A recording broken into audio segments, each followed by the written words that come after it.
Hey guys, it's me Noah. This is CabbageTalks, and these are my thoughts, my reaction on Book 4 Korra premiere Friday, October 3rd. This was a very interesting episode, of course, because it's 3 years after what happened in Season 3 with Sahir.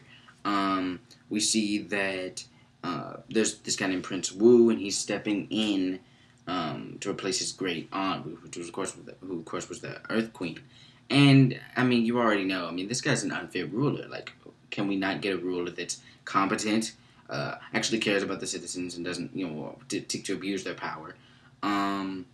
Those are really like the main two things. And also don't get fooled very easily by organizations. Anyway, not that was he was brought to the light. The gang, GAANG, brought him to the light in that show. But the Earth Queen had no light. She was just a dark, soul-sucking, horrible person.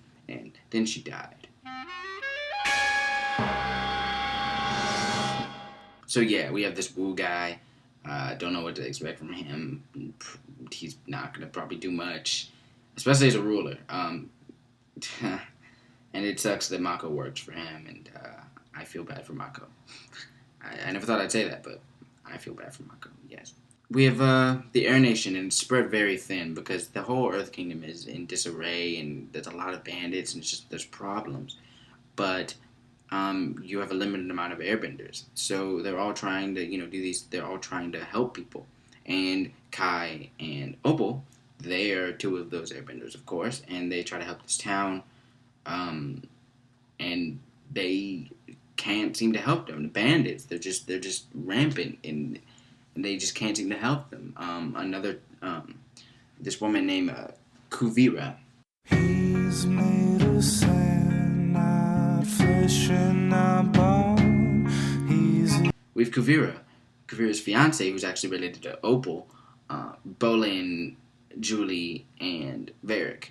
And they're all on this train, on the train system the railway system that Asami has kind of propelled.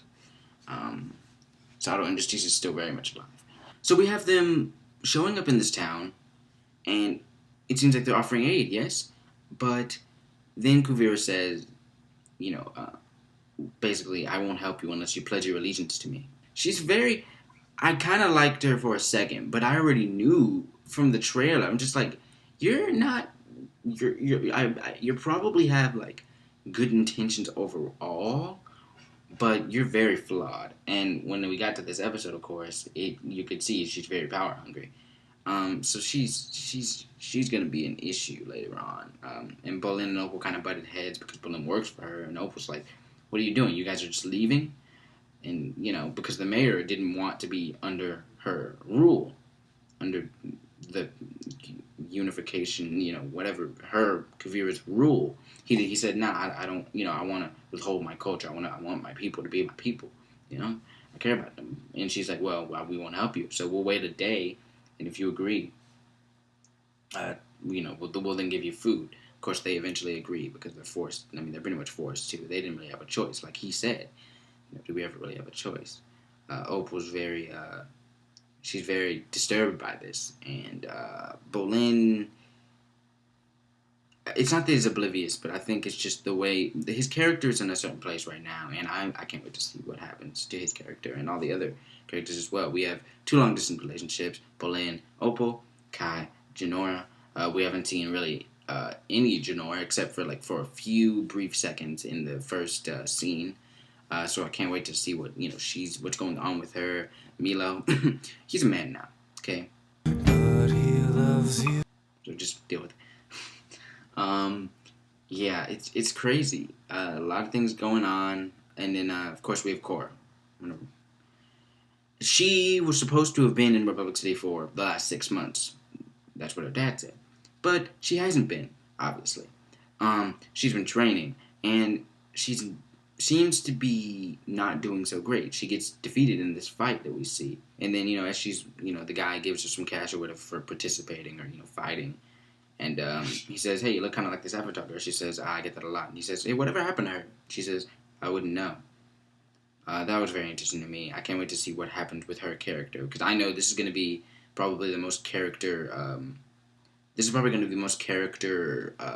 This is going to be the season for character development, I think, and a lot of things are going to happen. A lot of things. I just can't wait for the next episode. So anyway, it's been me, Noah. This has been Cabbage Talks, the channel that this is on, and the platform that this will be on. And I'll see you guys later. Bye. I'll see you guys next week for Korra, and maybe earlier this week for some other stuff. We have a lot of things in the works right now. I'm not going to spoil anything, but anyway. See you guys later. Bye-bye. As the backbeat cracks, I hit my drum. I get into the car.